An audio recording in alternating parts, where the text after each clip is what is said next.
إن الحمد لله نحمده ونستعينه ونستغفره ونعوذ بالله من شرور أنفسنا ومن سيئات أعمالنا من يهده الله فلا مضل له ومن يضلل فلا هادي له وأشهد أن لا إله إلا الله وحده لا شريك له وأشهد أن محمدا عبده ورسوله صلى الله تعالى عليه وعلى آله وصحبه وسلم تسليما كثيرا أما بعد فأعوذ بالله من الشيطان الرجيم إن الله يدافع عن الذين آمنوا সম্মানিত দিনী ভাতৃমণ্ডলী যে যেখান থেকে আমাদের আলোচনা শুনছেন, আজকে বৃহস্পতিবার পার করে জুমাবারের রাত 18ই জিলকাদা 1441 হিজরি মোতাবেক 9 জুলাই 2020। আমাদের বর্তমান সময়ে যে সাপ্তাহিক আলোচনা প্রতি বৃহস্পতিবার আমরা শুরু করেছি গত 2 সপ্তাহ থেকে, আজকে তৃতীয় পর্ব। তা হচ্ছে বালা মুসিবত থেকে রক্ষার শরঈ উপায়। আর এটাকে যদি বলেন যে বালা মুসিবত প্রতিরোধ, তো তাতেও আপনার নিয়তের উপর নির্ভরশীল। প্রতিরোধ করা মানে হচ্ছে বালা মুসিবত এখনো আপনাকে আক্রান্ত করেনি, আপনি আক্রান্ত হননি, অগ্রিম সতর্কতা অবলম্বন করে অগ্রিম শরঈ তদবির করে প্রতিরোধ করা। এই অর্থে আরবরা সেটাকে দাফউল বালা বলে থাকে। আর বালা মুসিবত আপতিত হওয়ার পর, রোগে আক্রান্ত হওয়ার পর বা যে কোনো বালা মুসিবত জীবনের যে কোনো ক্ষেত্রে নেমে আসার পর সেটা থেকে মুক্তি লাভ করা, এটি হচ্ছে রফউল বালা। বালা মুসিবতকে উঠিয়ে নেওয়া যেটা নেমে এসেছে। সুতরাং প্রতিরোধ যদি কেউ বলে কোনো অসুবিধা নেই, আর যদি সেটা থেকে রক্ষা পাওয়া যদি বলা হয় তো কোনো অসুবিধা নেই ইনশাআল্লাহ।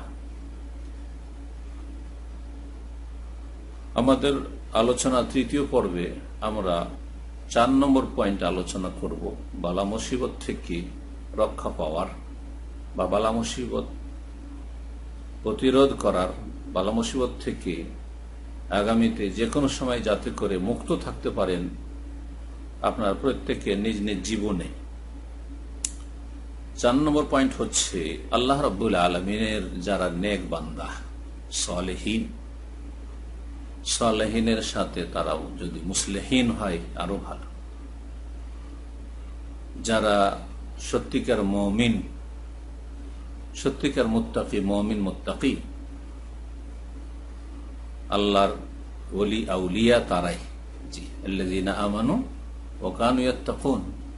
আল্লাহর যারা বন্ধু, আল্লাহর যারা ওলি, আল্লাহর যারা নেক বান্দা, সৎকর্মশীল এবং অন্যদেরকেও সৎ করার চেষ্টা করে বিশেষ করে।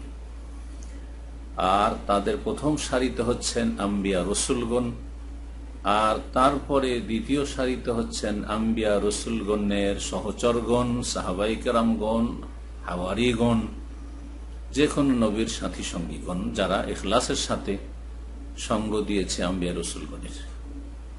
আর তারপরে তাদের নিষ্ঠার সাথে যারা অনুসারী, ওয়াল্লাযীনা তাবাউহুম বিইহসান, যারা নিষ্ঠার সাথে অনুসরণ করে থাকে, তারা কিয়ামত পর্যন্ত যে কোনো সময় যে কোনো কালে, এরা হচ্ছে আল্লাহর ওলি।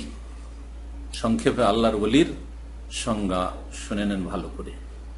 আল্লাহর ওলি আউলিয়াদের, আল্লাহর নেক বান্দাদেরকে যে কোনো ভাবে যদি কষ্ট দেয়, তাদের পেছনে পড়ে যায়, তাদেরকে গালমন্দ করে, তাদেরকে মানসিক কষ্ট দেয়, তাদেরকে শারীরিক কষ্ট দেয়, তাদের ধন সম্পদের ক্ষেত্রে কষ্ট দেয়, তাদের জানমালের ক্ষেত্রে কষ্ট দেয়, তাদের পরিবার পরিজনের ক্ষেত্রে কষ্ট দেয়, যে কোনো ভাবে হোক না কেন, তাদের উপর ফতোয়াবাজি করে, তাদের উপর কুফরের ফতোয়া লাগিয়ে, তাদেরকে দরবারি আলেম বলে, জি হ্যাঁ, তাদেরকে বিভিন্ন রকমের এসব ওয়াহাবি, লাহাবি আর মদখালি এসব বলে যারা কষ্ট দিয়ে থাকে।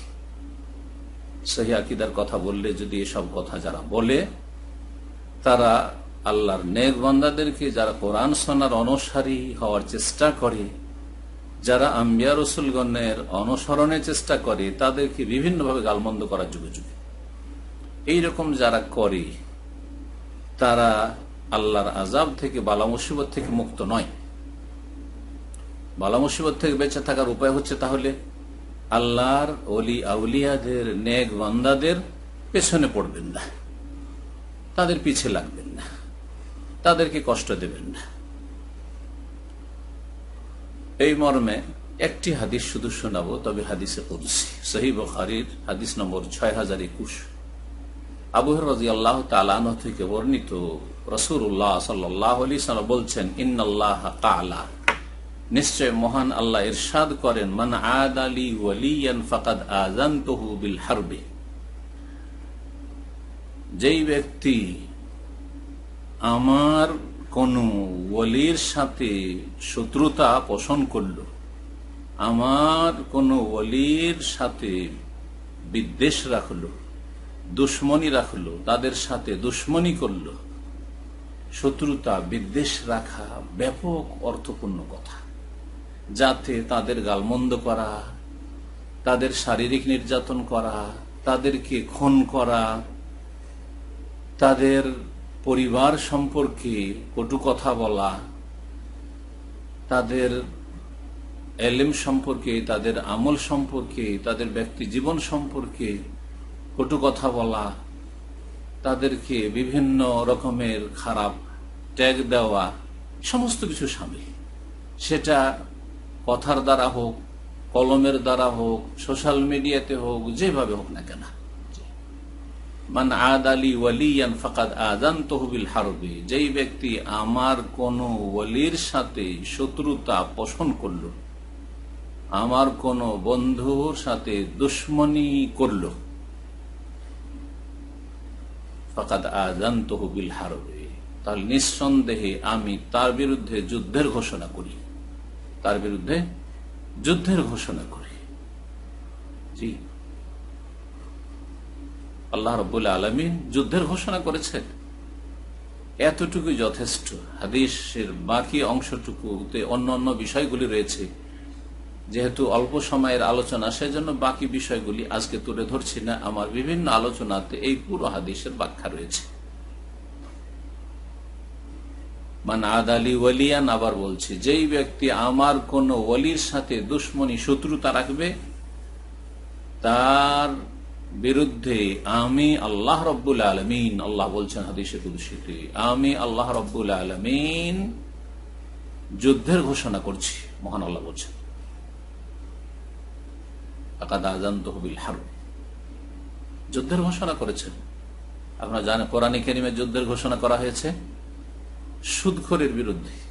ফাইন লাম তাফআলু ফাযানু বিহারবি মিনাল্লাহি ওয়া রাসূলিহি, যদি সুদ খাওয়া না ছাড়ো, সুদী কারবার পরিত্যাগ না করো, তওবা না করে আসো, সংশোধন না করো, ফাযানু, তাহলে ঘোষণা শুনে নাও, জেনে নাও, বিহারবিন, যুদ্ধের, মিনাল্লাহি, আল্লাহর পক্ষ থেকে, ওয়া রাসূলিহি, এবং তার রাসূল সাল্লাল্লাহু আলাইহি ওয়াসাল্লামের পক্ষ থেকে।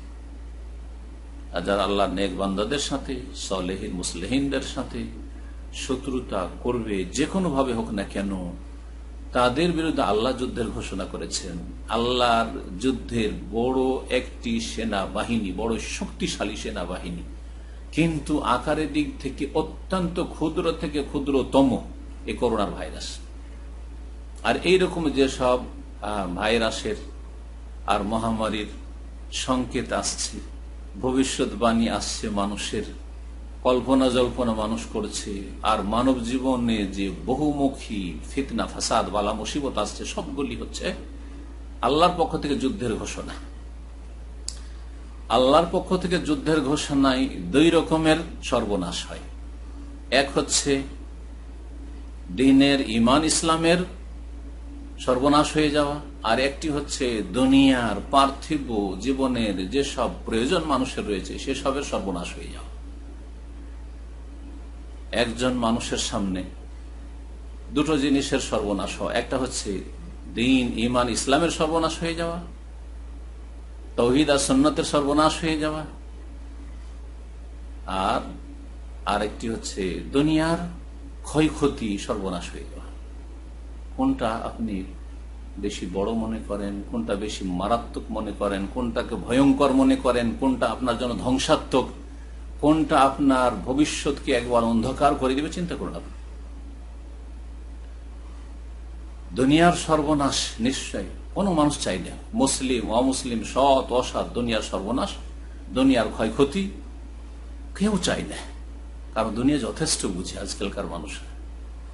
কিন্তু দ্বীনের, ঈমানের, ইসলামের, তাওহীদের, সুন্নাতের, সরল পথের ওপর অটলতার এইসব ক্ষেত্রে যে সর্বনাশ মানুষ হয়ে যায়, সর্বনাশ হয়ে যায় তার জীবনটা, সর্বনাশ হয়ে যায় তার ঈমান ইসলামটা, তার দ্বীন ধ্বংস হয়ে যায়, এটি যে আল্লাহর বড় আযাব, আল্লাহর বড় মার, আল্লাহ রাব্বুল আলামিনের পক্ষ থেকে বড় যে যুদ্ধের ঘোষণা, এটা সেই ব্যক্তি বুঝবে যেই ব্যক্তির কাছে তার ঈমান, ইসলাম এবং তার দ্বীনের মূল্য রয়েছে, যার কাছে সবচেয়ে বেশি মূল্যবান হচ্ছে হিদায়াতের নিয়ামত, দ্বীনের নিয়ামত, তাওহীদের নিয়ামত, সুন্নাতের নিয়ামত, শিরক মুক্ত থাকার নিয়ামত এবং জান্নাতের নিয়ামত, এর মাধ্যমে জান্নাত লাভের নিয়ামত।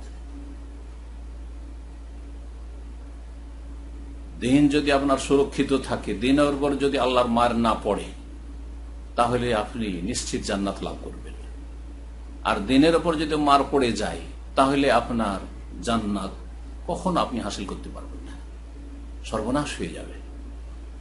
আর যদি আপনি ঈমান ভঙ্গ নাও করেন, কিছু এমন মার পড়লো দ্বীনের ক্ষেত্রে যে ঈমান ভঙ্গ হইল না, তাহলে জান্নাত লাভ করলেও বড় কষ্টেই, বড় আযাব ভোগ করার পরই হয়তো জান্নাতে কখনো পৌঁছবেন কিনা আল্লাহ ভালো জানেন।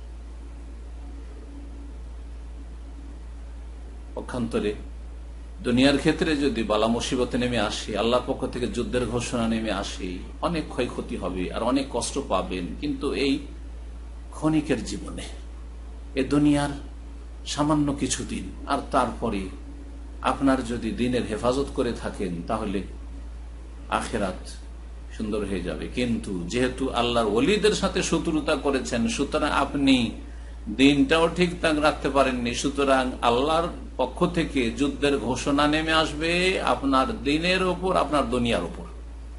ইহকাল হারাবেন, পরকাল হারাবেন, জান্নাত হারাবেন, জাহান্নামে যাবেন। ভালো করে শুনেন। এই ক্ষেত্রে বাস্তব যদি দেখেন, সত্যি উপলব্ধি করবেন হাড়ে হাড়ে, যারা আল্লাহর নেক বান্দাদের সাথে, সালেহীন মুসলিহিনদের সাথে, আল্লাহর ওলিদের সাথে, বন্ধুদের সাথে শত্রুতা পোষণ করেছে, তাদের শীর্ষস্থানীয় হচ্ছে ইহুদিরা, যারা আম্বিয়া রসুলগণের সাথে সবচেয়ে বেশি শত্রুতা করেছে, আম্বিয়া রসুলগণকে খুন করেছে। এই বলে আল্লাহ রাব্বুল আলামিন বেশ কিছু আয়াতে যে বর্ণনা দিয়েছেন তা ইহুদিদের সম্পর্কে। ইয়াকতুলুনা আল আম্বিয়া ওয়া ইয়াকতুলুনা আন-নবিয়্যিন, জি, তারা নবী রাসূলদেরকে খুন করত। জি, এই জন্য আজকে পৃথিবীতে 1400 বছরের ইতিহাস দেখেন যে পৃথিবীতে ইহুদিদের একটিও দেশ নেই, অথচ ইহুদিদের কাছে অনেক ধন সম্পদ, সবচেয়ে বেশি সুদখোর জাতি পৃথিবীর, একটিও দেশ নেই। আর ফিলিস্তিনকে গায়ের জোরে, এবং শুধু গায়ের জোর না, তাদের যে পৃষ্ঠপোষকরা রয়েছে, তাদের পৃষ্ঠপোষকতায় যে জবরদস্তি দখল করে আছে, সেখানেও শান্তিতে নেই। সেখানে ছোট ছোট বাচ্চাদের পাথরের সামনে তারা ভীত সন্ত্রস্ত, তাদের অন্তরে ভীতি সঞ্চার হয়ে রয়েছে, শান্তিতে কোথাও নেই তারা। জরিবাত আলাইহিম যিল্লাতু আইনামা সুকিফু, আল্লাহ বলছেন তাদের ওপর লাঞ্ছনাকে চাপিয়ে দেওয়া হয়েছে, লাঞ্ছনার মার দেওয়া হয়েছে। আইনামা সুকিফু, যেখানেই থাক না কেন, যেখানে যাক না কেন। এটি হচ্ছে আল্লাহ রাব্বুল আলামিনের মার, দ্বীনের মার। দুনিয়ারও মার পড়েছে তাদের উপর, দ্বীনের মার সবচেয়ে কম যাদের মধ্য থেকে ইসলাম গ্রহণ করেছে, হেদায়েত হয়েছে, তারা হচ্ছে ইহুদিরা। মুশরিক, হিন্দু, বুদ্ধিস্ট অনেক ইসলাম গ্রহণ করেছে, খ্রিস্টান প্রচুর ইসলাম গ্রহণ করেছে আর করছে, কিন্তু ইহুদি কোথাও শুনেছেন যে ইসলাম গ্রহণ করছে? খুব কম। নবী সাল্লাল্লাহু আলাইহি ওয়াসাল্লামের জামানাতেই খুব কম ছিল, সাহাবায়ে কেরামের জামানাতেই খুব কম ছিল তাদের সংখ্যা, তো এখন তো দূরের কথা। দিনের উপর মার পড়েছে, দুনিয়ার উপর মার পড়েছে, কোথাও তাদের স্থান নেই। জি, দেশে দেশে ঘুরে বেড়াচ্ছে, কোনো জায়গা ছিল না। তখন এই কিছু কালের জন্য আল্লাহ সুযোগ দিয়েছেন, এখান থেকে আল্লাহ দ্রুত তাদেরকে তাড়াবেন। কিন্তু আল্লামা শেখ আলবানী রহমতুল্লাহ যেমন বলেছেন যে সত্যিকার মুমিন মুত্তাকি যদি আমরা হয়ে যেতে পারি তাহলে কখনো ফিলিস্তিনে ইহুদিদের জায়গা নেই। কিন্তু বর্তমান মুমিন মুসলিমরা খাঁটি মুমিন নয়, আসলে খাঁটি মুমিন হতে পারেনি। তাদের সংখ্যা একেবারে সামান্য রয়েছে, আর তাতেও দুর্বলতার শেষ নেই। আল্লাহ আমাদের দুর্বলতাকে দূর করার তৌফিক দান করুন এবং আল্লাহ রাব্বুল আমাদেরকে ঈমানের দিক থেকে শক্তিশালী করুন, আমলের দিক থেকে শক্তিশালী করুন, দিনের দিক থেকে শক্তিশালী করুন, দুনিয়ার দিক থেকে শক্তিশালী করুন। 2 নম্বরে বাস্তবে দেখা আপনাদেরকে যে আল্লাহর ওলিদের সাথে যারা শত্রুতা করেছে তাদের বিরুদ্ধে আল্লাহর যুদ্ধের ঘোষণা রয়েছে। 2 নম্বরে হচ্ছে রাফেজি শিয়ারা। তাদের বিরুদ্ধে আল্লাহর যুদ্ধের ঘোষণা এমন রয়েছে যে সবচেয়ে বড় নিয়ামত তারা হারিয়ে দিয়েছে, তা হচ্ছে সঠিক দ্বীনের ইসলাম। আল্লাহর ওলিদের সাথে বললাম শুরুতে যে আম্বিয়া রসুলগণের সাথী সঙ্গীগণ, জি, আম্বিয়া রসুলগণের পরে সবচেয়ে বড় আল্লাহর ওলি সাহাবায়ে কেরামগণ। তার মধ্যে নবী রসুলগণের পরে কোন ওলির নাম যদি আসে তিনি হচ্ছেন সিদ্দিক আকবর আবু বকর সিদ্দিক রাদিয়াল্লাহু তাআলা। 2 নম্বরে যদি নাম আসে তোমার ফারুকের নাম আসবে। 3 নম্বরে নাম আসে উসমান ইবনে আফফান রাদিয়াল্লাহু তাআলা আনহুম আজমাইন, তাদের নাম আসবে, আশরা মুবাশশারের নাম আসবে। নারীদের মধ্যে যদি কারো নাম আসবে তো প্রথম দ্বিতীয় এতেই নাম চলে আসবে আয়েশা সিদ্দিকা রাদিয়াল্লাহু তাআলা আনহা, যাদেরকে গালি দেয় যেমন তেমন গালি নয়, জাহান্নামী, কাফের, তাগুত, জিবত এবং বাকারা, গাভী তাদেরকে জবাই করা হবে। আউযুবিল্লাহ, আউযুবিল্লাহ। আলহামদুলিল্লাহ রাব্বিল আলামিন, আলহামদুলিল্লাহিল্লাযী আফানা মিম্মা ইবতালাহুম বিহি ওয়া ফাদ্দালানা আলা কাসীরিম মান খালাক তাফদীলা। সুতরাং আল্লাহর মায়ের এত পড়েছে যে রাফেজি শিয়াদের মধ্য থেকে হেদায়াত খুব কম নসিব হচ্ছে তাদের। আজকে সারা পৃথিবীতে যত বেদাতপন্থী রয়েছে বহু হেদায়ত হচ্ছে, কত বেরলভি, কত মাজার পূজারী, কত কে হেদায়ত হচ্ছে। কিন্তু রাফি শিয়াদের হেদায়ত একেবারে বছরে একটাও শুনতে পাবেন না একটা রাফেজি কোথাও শিয়া রাফেজি হেদায়ত হল। আল্লাহর মার, দুনিয়ার ক্ষেত্রে আল্লাহর মার রয়েছে। কিছুটা ইহুদি নাসারাদের পৃষ্ঠপোষকতা পেয়েছে, জি হ্যাঁ, এটাও চিরকাল টিকবে না। মুমিন মুত্তাকিরা সত্যিকার যদি আল্লাহর দ্বীনের অনুসারী হয়ে যায় এবং সত্যিকার যদি আল্লাহর দ্বীনের খাদেম হয়ে যায় তো এদের কোনো স্থান থাকবে না। জি, রাফেজি শিয়াদেরকে আল্লাহ রাব্বুল আলামিন নিশ্চিহ্ন করে দেবেন, আল্লাহ যেন তাই করেন এবং এই রকমের শক্তি আহলে সুন্নাত ওয়াল জামাতকে আল্লাহ রাব্বুল আলামিন যেন দান করেন। সম্মানিত ভাতৃমণ্ডলী, আল্লাহ রাব্বুল আলামিন বলি আউলিয়াদের সাথে যারা শত্রুতা করে তাদের দিনও ধ্বংস হয় আগে, আর তারপরে দুনিয়াও ধ্বংস হয়। দিন দুনিয়ার ক্ষেত্রে ক্ষতিগ্রস্ত, খাসেরা দুনিয়া ওয়াল আখিরা, ইহকাল পরকালে ক্ষতিগ্রস্ত। যালিকা হুয়াল খুসরানুল মুবিন, যার দিনও গেল, দুনিয়াও গেল, ইহকাল গেল, পরকাল গেল, দুনিয়ার সুখ শান্তিও গেল আর জান্নাতও গেল, সব গেল। এটি হচ্ছে একেবারে সুস্পষ্ট সর্বনাশ হয়ে যাওয়া, ক্ষতিগ্রস্ত হওয়া। আল্লাহর ওলিদেরকে যারা গাল দেয় তাদের এক সেই লোক হচ্ছে বিদআতপন্থীরা, জঙ্গি চরমপন্থীরা, জঙ্গি চরমপন্থীদের পৃষ্ঠপোষকরা, রাফেজি শিয়াদের ভক্তরা, যারা তাদের পেছনে পেছনে ঘুরছে এবং তাদেরকে নিজের আদর্শ মনে করছে, তাদের দেশকে, তাদের দেশের রাফেজি শিয়া বিপ্লবকে তাদের জন্য আদর্শ মনে করছে এবং সেই স্বপ্ন নিজেদের দেশে দেখছে। তাদের ওপর কিভাবে আল্লাহ রাব্বুল আলামিনের পক্ষ থেকে যুদ্ধের ঘোষণা হয়েছে বা হচ্ছে, এগুলোকে বুঝতে পারেন না? এগুলো বোঝা উচিত, একটু গভীরভাবে চিন্তা করে বোঝা উচিত। আল্লাহ যেন বোঝার তৌফিক দান করেন। আজকে সহিহ আকীদার আলেম ওলামাদের বিরুদ্ধে গালমন্দ করা, শেখ আবু বকর জাকারিয়াকে গালমন্দ করা, হাফিজাহুল্লাহ তাআলা, শেখ মুখলিসুর রহমান যিনি কিছু হক কথা বলাতে তাকে হুমকি দেওয়া এবং গালমন্দ করা, যে হক কথা বলবে তাকে গালমন্দ করা, এইরকম বহু আমাদের সহিহ আকীদার আলেম ওলামারা রয়েছেন। সবার নাম নেওয়া সম্ভব নয়, আর কারো নাম যদি না নিতে পারি এবং তিনি যদি কোরআন সুন্নাহ এবং সহিহ আকীদা মানহাজ মোতাবেক দাওয়ার কাজ করেন, তো ভাববেন না যে তার সাথে আমার আলহামদুলিল্লাহ কোনো আছে। আলহামদুলিল্লাহ সবার ক্ষেত্রে আল্লাহ রাব্বুল আলামিন যেন কলবে সেলিম, সুস্থ অন্তর, পরিষ্কার অন্তর রাখার জন্য তৌফিক দান করেন। এক কথায় সহিহ আকীদার আলেম ওলামাদেরকে যারা গালমন্দ করছে, এরা আল্লাহর ওলিদেরকে গালমন্দ করছে।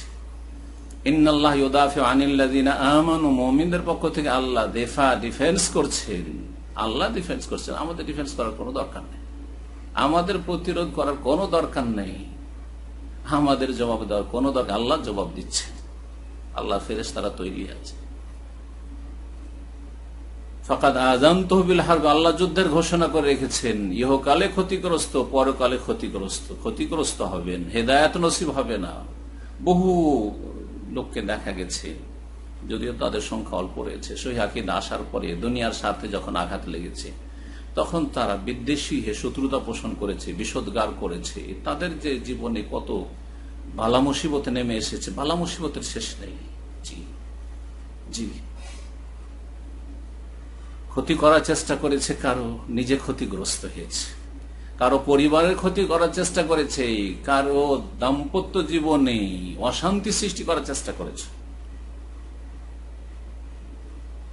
রাসূলুল্লাহ সাল্লাল্লাহু আলাইহি ওয়াসাল্লাম আল্লাহু মান খাব্বাবা ইমরাআতান আলা যাওজিহি, আল্লাহ লানত রয়েছে, রহমত থেকে বঞ্চিত করার ঘোষণা আল্লাহ করেছেন। অভিসম্পাত রয়েছে ওই সব লোকের ওপর যারা কোন স্ত্রীকে খারাপ করে তার স্বামীর সাথে সম্পর্কের ক্ষেত্রে, তার স্ত্রীকে খারাপ করার চেষ্টা করে, যাতে করে তাদের যে সম্পর্ক রয়েছে স্বামী স্ত্রীর সম্পর্ক, সুসম্পর্ক, সেটা নষ্ট হয়ে যায়, ব্ল্যাকমেল করার চেষ্টা করে। এইরকম যারা চেষ্টা করেছে তাদের জীবনে দুর্দশা নেমে এসেছে, তাদের স্ত্রীদের সাথে সম্পর্ক খারাপ, তাদের অশান্তির শেষে নেই, পারিবারিক অশান্তি। তো আল্লাহ রাব্বুল বালা বলতে জীবনের প্রতিটি ক্ষেত্রে বালা হতে পারে। যত বেশি আপনি কোরআন সুন্নাহর অনুসারী হবেন এবং মুমিন মুত্তাকি হবেন, তাওহীদ পন্থী হবেন, সুন্নাহর অনুসারী হবেন, শিরক বিদআত থেকে মুক্ত হবেন, অন্তরকে সাফ রাখবেন, হিংসা বিদ্বেষ শত্রুতা থেকে মুক্ত থাকবেন, গালমন্দ থেকে জবানের হেফাজত করবেন, তত বেশি আল্লাহ রাব্বুল আলামিনের রহমত নেমে আসবে। এটা বাস্তব সত্য। যদি বিশ্বাস হয় কোরআন সুন্নাহর এই কথাগুলির ওপর, তাহলে আমল করুন আর জবানের হেফাজত করুন। জি হ্যাঁ। 5 নম্বর বালা মুসিবত থেকে রক্ষা পাওয়ার উপায়, তা হচ্ছে ভালো কাজের উপদেশ দেওয়া আর অন্যায় কথা কাজে বাধা দেওয়া। আল আমরু বিল মারুফ ওয়ান নাহি আনিল মুনকার। ভালো কাজের উপদেশ দেওয়া, আদেশ দেওয়া ভালো কথা কাজের, আর অন্যায় কথা কাজ থেকে, নাজায়েজ, হারাম, নিষিদ্ধ, ঘৃণিত কথা কাজ থেকে নিজে বিরত থাকা, অন্যদেরকে বিরত রাখা। একে বলা হয়েছে দাওয়া ইলাল্লাহ, যারা দিনের আল্লাহর দিনের দাওয়াতের কাজ করবে। একে বলা হয়েছে আল্লাহর দিনের জন্য আল জিহাদু ফি সাবিলিল্লাহ, আল্লাহর রাস্তায় সর্বাত্মক প্রচেষ্টা চালানো, যার বিভিন্ন স্তর রয়েছে, যার যতটা ক্ষমতা রয়েছে সেই হিসাবে তার দায়িত্ব রয়েছে। ভালো কাজের উপদেশ দিতে হবে, অন্যায় কাজে বাধা দিতে হবে। সূরা আলে ইমরান আয়াত 104 আল্লাহ বলছেন ওয়ালতাকুম মিনকুম উম্মাহ, অবশ্যই তোমাদের মাঝে যেন একটা দল থাকে, ইয়াদউনা ইলাল খাইর, যারা কল্যাণের দিকে আহ্বান করবে, যারা কল্যাণের দিকে, ভালাইয়ের দিকে, ভালো কথা কাজের দিকে আহ্বান করবে। এই ইয়াদউনা ইলাল খাইরের তাফসীর রাসূলুল্লাহ সাল্লাল্লাহু আলাইহি ওয়াসাল্লাম থেকে বর্ণিত হয়েছে, বলছেন তিনি ইত্তিবাউল কোরআন ওয়া সুন্নতি, কোরআনের অনুসরণ করা। খাইরের দিকে আহ্বান করা মানে আল কোরআনের দিকে আহ্বান করা, যে কোরআনের অনুসরণ করো, আর রাসূলুল্লাহ সাল্লাল্লাহু আলাইহি ওয়াসাল্লামের সুন্নাত আদর্শের যা ছেড়ে গেছেন রাসূলুল্লাহ সাল্লাল্লাহু আলাইহি সাল্লাম, কোরআনের উপরে যে হাদিস সুন্নাহ ছেড়ে গেছেন তার অনুসরণ করা, নির্ভেজাল নিঃশর্ত অনুসরণ করা। না আমাদের মযহাবে নেই, আমাদের হুজুর বলেননি, আমাদের পীর কিবলা বলেননি, আমাদের তরিকায় নয়, এটা আমাদের দেশে নতুন কথা, এসব কথা বলেনি। এসব কথা বললেই গোমরাহ হবে, পথভ্রষ্ট হবে, দিন হারাবে, জান্নাতের রাস্তা হারাবে, আর আল্লাহর পক্ষ থেকে বালা মুসিবতে নেমে আসবে জীবনের বিভিন্ন ক্ষেত্রে, দিনের ক্ষেত্রে, দুনিয়ার ক্ষেত্রে। তারা কি করবে? কল্যাণের দিকে আহ্বান করবে, ইয়ামুরুনা বিল মারুফ, ভালো কাজের উপদেশ দেবে, ওয়া ইয়ানহাউনা আনিল মুনকার, অন্যায় কাজে বাধা দেবে। উলাইকা হুমুল মুফলিহুন, এরাই হচ্ছে সফল কাম। সফল কাম হতে হলে, সফল কাম হওয়ার একটা দিক হচ্ছে বালা মুসিবত থেকে মুক্ত থাকা, আর ব্যর্থতা হচ্ছে বালা মুসিবত নেমে আসা মানব জীবনে। সুতরাং যদি মুফলিহুন হতে চান, সফলতা লাভ করতে চান দিন দুনিয়ার ক্ষেত্রে, তাহলে কল্যাণের দিকে আহ্বান করতে থাকবেন। তা হচ্ছে কোরআন সুন্নাহর দাওয়াত দেওয়া নির্ভেজাল, ভালো কাজের উপদেশ দিতে থাকবেন, অন্যায় কাজে বাধা দিতে থাকবেন। এইরকম সূরা আলে ইমরান আয়াত নম্বর 110 আল্লাহ বলছেন, কুনতুম খায়রা উম্মাহ, সমস্ত উম্মতকে, প্রতিটি মুসলিমকে আল্লাহ সম্বোধন করছেন নারী, তোমার শ্রেষ্ঠ জাতি, উখরিজাত লিন-নাস, মানব জাতির কল্যাণের জন্য তোমাদেরকে আনা হয়েছে। তা'মুরুনা বিল মারুফ, তোমরা ভালো কাজের উপদেশ দেবে, আর ওয়া তানহাউনা আনিল মুনকার, অন্যায় কাজে বাধা দিবে, ওয়া তু'মিনুনা, আল্লাহর প্রতি সত্যিকার অর্থে যে ঈমান রয়েছে সেই ঈমান প্রতিষ্ঠিত করবে, ঈমান নিয়ে আসবে। তাহলে তোমরা শ্রেষ্ঠ উম্মাহ হতে পারবে। শ্রেষ্ঠ উম্মত হলে কি করতে হবে? শ্রেষ্ঠ উম্মত মানুষের উপকার করে। উখরিজাত লিন-নাস, প্রতিটি মানুষের, মুসলিম অমুসলিম, সৎ অসৎ, তৌহিদবাদী, শিরক বিদআতে লিপ্ত, সমস্ত মানব জাতির কল্যাণকামী। আমরা সবার কল্যাণকামী। যারা কোরআন সুন্নাহ অনুসারী তারা সবার জন্য জান্নাত চায়, সবার জন্য সিরাত মুস্তাকিম চায়, সবাই হেদায়েত হোক, আর সবাই জান্নাতে যায়। যেই কাউকে জান্নাতের রাস্তা থেকে দূরে সরিয়ে দিতে চাই না, সবাইকে কোরআন সুন্নাহর কাছাকাছি নিয়ে আসতে চায়। আসুন তাআলাউ ইলা কালিমা, আসুন একটি কথার দিকে, একটি সেন্টার পয়েন্টে আসুন, আর সেটা হচ্ছে আল কোরআন এবং as-সুন্নাহ। চলে আসুন তাওহীদ এবং সুন্নাহ প্রতিষ্ঠা করা, আর শিরক বিদআত থেকে মুক্ত হয়ে নেক আমল করা, নেক আমলের দিকে দাওয়াত দেওয়া, সঠিক পথের দিকে দাওয়াত দেওয়া। মানব জাতির কল্যাণ তারাই করতে পারবে। আর মানব জাতির কল্যাণকারী যদি হন, তাহলে ভালো কাজের উপদেশ দিতে হবে, অন্যায় কাজে বাধা দিতে হয়, আল্লাহর প্রতি ঈমান থাকতে হবে। কুফরির অবস্থায়, শিরকের অবস্থায় যদি আপনি দাবি করেন যে আমি জনকল্যাণমূলক কাজ করছি, কোনো কাজে আসবে না। একটি হাদিস শোনায়, হাদিস তো অনেক আছে এই মর্মে, একটি হাদিস শোনায় যে হাদিস স্পষ্ট প্রমাণ করে যে বালা মুসিবত থেকে মুক্ত নয় ওই সব লোকেরা যারা ভালো কাজের উপদেশ দেয় না, নিজেকে, নিজের পরিবারকে, নিজের আত্মীয় স্বজনকে, নিজের দেশবাসীকে, নিজের গ্রামবাসীকে, নিজের ভাষাভাষীকে, যাদের কাছে আওয়াজ পৌঁছাতে পারবে এবং যার ক্ষেত্রে যত বেশি দায়িত্ব রয়েছে তত বেশি সেখানে গুরুত্ব পাবে। কাছে থেকে শুরু করবে, দূর থেকে নয়। বেশি গুরুত্বপূর্ণ বিষয় থেকে শুরু করবে, যেগুলো কম গুরুত্বপূর্ণ সেগুলো নিয়ে বাড়াবাড়ি করবে না। সুতরাং ফিকহি মাসাইল নিয়ে বাড়াবাড়ি করবে না, আগে আকীদার পরিশুদ্ধির চেষ্টা করবে, আকীদা এবং মানহাজ সহি করবে, আর তারপরে তো ফিকহি মাসাইল ইখতিলাফ থাকলে সেই ক্ষেত্রে সঠিকটা পেশ করার চেষ্টা করবে। হুযায়ফা ইবনে আল ইয়ামান রাদিয়াল্লাহু তাআলা আনহু থেকে বর্ণিত, তিনি বলছেন যে নবী করিম সাল্লাল্লাহু আলাইহি ওয়াসাল্লাম, ওয়াল্লাযী নাফসি বিয়াদিহি, সে আল্লাহর কসম করে বলছে যার হাতে আমার প্রাণ রয়েছে, লা তা'মুরুনা বিল মারুফ, অবশ্যই তোমরা ভালো কাজের উপদেশ দেবে, ওয়ালা তানহাউনা আনিল মুনকার, আর অবশ্যই অবশ্যই তোমরা অন্যায় কথা কাজে বাধা দেবে। আর যদি এই দুটো কাজ না করো, আওলা ইউশিকান্নাল্লাহু আন ইয়াবাসা আলাইকুম ইকাবাম মিনহু, অন্য রিওয়ায়াতে রয়েছে আযাবাম মিন ইনদিহি, আর না হইলে বড়ই সম্ভাবনা রয়েছে শীঘ্রই, আউশাকা মানে শীঘ্রই, ফেলে মুকারিবা, ফালে মুকারাবা মানে শীঘ্রই, অচিরেই, অবশ্যই অবশ্যই আল্লাহ রাব্বুল আলামিন তার পক্ষ থেকে আযাব শাস্তি প্রেরণ করবেন। আযাব মানে আযাব বুঝতে পারছেন, আর ইকাব মানে শাস্তি, আল্লাহ পানিশমেন্ট, শাস্তি পাঠাবেন। ইয়াবাস আলাইকুম ইকাবাম মিনহু, তার পক্ষ থেকে আযাব শাস্তি পাঠাবেন। আযাব শাস্তি হচ্ছে বালা মুসিবত, বহুমুখী বালা মুসিবত, ব্যক্তি জীবনের, মানসিক জীবনের, শারীরিক, তারপরে পারিবারিক, আর্থিক, সব দিক থেকে বালা মুসিবত। এক একজনের জীবনে এক এক রকমের বালা মুসিবত। তারপরে আল্লাহর কাছে তোমরা দোয়া করতে, আল্লাহ গো, আল্লাহ তুমি করোনা দূর করে দাও, আল্লাহ মহামারী দূর করে দাও, বালা মুসিবত দূর করে দাও, আমার পরিবারে শান্তি দাও, আল্লাহ আমাকে মানসিক শান্তি দাও, আল্লাহ অশান্তিতে টেনশন আমার ঘুম আসে না, আল্লাহ ঘুম দাও। দোয়া করতে থাকবে, ফালা ইউস্তাজাবু লাকুম, তোমাদের দোয়া কবুল হবে। দোয়া করতে থাকবে, ইহদিনাস সিরাতাল মুস্তাকিম। সূরা ফাতিহা সবাই পড়ছেন, প্রতিটি মুমিন যারা শিরক বিদআতে লিপ্ত তারাও পড়ছেন, ইহদিনাস সিরাতাল মুস্তাকিম, আল্লাহ সোজা পথ দেখাও। কিন্তু ভালো কাজের উপদেশ দিচ্ছেন না, অন্যায় কাজে বাধা দিচ্ছেন না। সবচেয়ে ভালো কাজ হচ্ছে তাওহীদ, সবচেয়ে ভালো কাজ তারপরে হচ্ছে সুন্নাহ রাসূলুল্লাহ সাল্লাল্লাহু আলাইহি ওয়াসাল্লামের আদর্শ। সবচেয়ে খারাপ কাজ হচ্ছে শিরক, কুফর। সবচেয়ে খারাপ কাজ হচ্ছে বিদআত, কুসংস্কার। সবচেয়ে খারাপ কাজ হচ্ছে চরমপন্থা অবলম্বন করা। তো এইরকম যখন অবস্থা থেকে যাবে তখন আল্লাহ এমন আযাব পাঠাবেন যে দোয়া করতে থাকবে অধিকাংশ মুসলিম বেনামাজি। এত যে মহামারী পিছা ছাড়ছে না, করোনা এমন ভাবে জড়িয়ে ধরেছে, যেতে চাইছে না, আল্লাহ উঠাতে চাইছেন না, যে দেখি কত দূর যেতে পারো। খুব দোয়া করছো, এই দোয়াতে কাজ হবে না। ফালা ইউস্তাজাবু লাকুম, দোয়া কবুল হবে না, দোয়া কবুল হবে না। আল্লাহু আকবার, আল্লাহু আকবার। হাদিস মুসনাদ আহমেদ রয়েছে, তিরমিজিতে রয়েছে। আল্লামা আলবানী হাদিসটিকে হাসান বলেছেন তাহকিকে মিশকাতের 5140 নম্বর।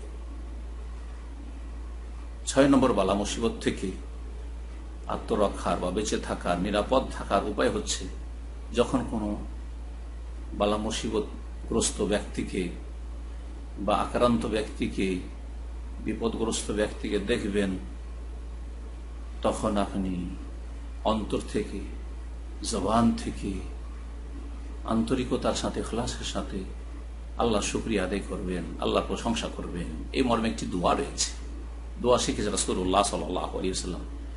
আবু হুরায়রা রাদিয়াল্লাহু তাআলা আনহু থেকে বর্ণিত, তিনি বলছেন, কালা রাসূলুল্লাহ সাল্লাল্লাহু আলাইহি ওয়াসাল্লাম, রাসূলুল্লাহ সাল্লাল্লাহু আলাইহি ওয়াসাল্লাম বলেছেন, মান রাআ মুবতালান, কেউ যদি কোনো বিপদগ্রস্ত ব্যক্তিকে দেখে, ইবতিলা যে কোনো বিপদ, শুধু রোগ নয়, শুধু মহামারী নয়, শুধু করোনা রোগী দেখলে আপনি এই দোয়া করবেন এমন কথা নাই। যে কোনো রোগ, মানসিক রোগী, শারীরিক রোগী, পারিবারিক দিক থেকে বিপদগ্রস্ত, বিপর্যস্ত, অথবা আর্থিক দিক থেকে বিপর্যস্ত, অথবা যে কোনো দিক থেকে কোনো ব্যক্তির জীবনে দুর্দিন নেমে এসেছে, বালা মুসিবতে নেমে এসেছে, যখন দেখবেন কোন মুবতালা ব্যক্তিকে, যেই ব্যক্তির ওপর আল্লাহ বালা নামিয়েছেন সে হচ্ছে মুবতালা।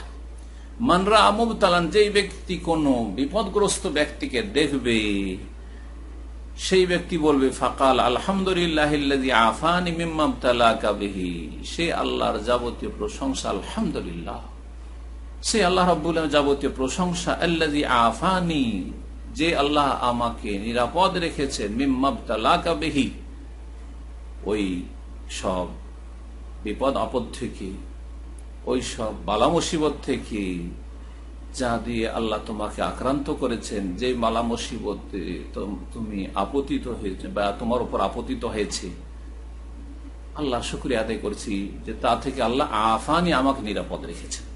ওয়াফাদ্দালানি আলা কাসীরিম মান খালাক তাফদীলা, এবং আল্লাহ রাব্বুল আমাকে শ্রেষ্ঠত্ব দান করেছেন, ফজিলত দান করেছেন তার বহু সৃষ্টির উপর।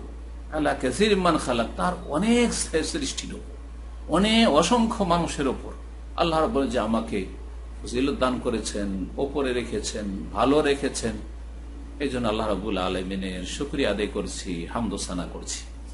এই দোয়া যদি কেউ পড়ে, সেই দোয়াটা আবার পড়ছি, অর্থ বুঝে পড়বেন, তাহলে তাতে অন্তরের উপর দাগ কাটবে। জি, অন্তরের উপর তার প্রতিক্রিয়া, তাসির হবে। আলহামদুলিল্লাহিল্লাযী আফানি মিম্মা ইবতালাকা বিহি ওয়া ফাদ্দালানি আলা কাসীরিম মিম্মান খালাকা তাফদীলা।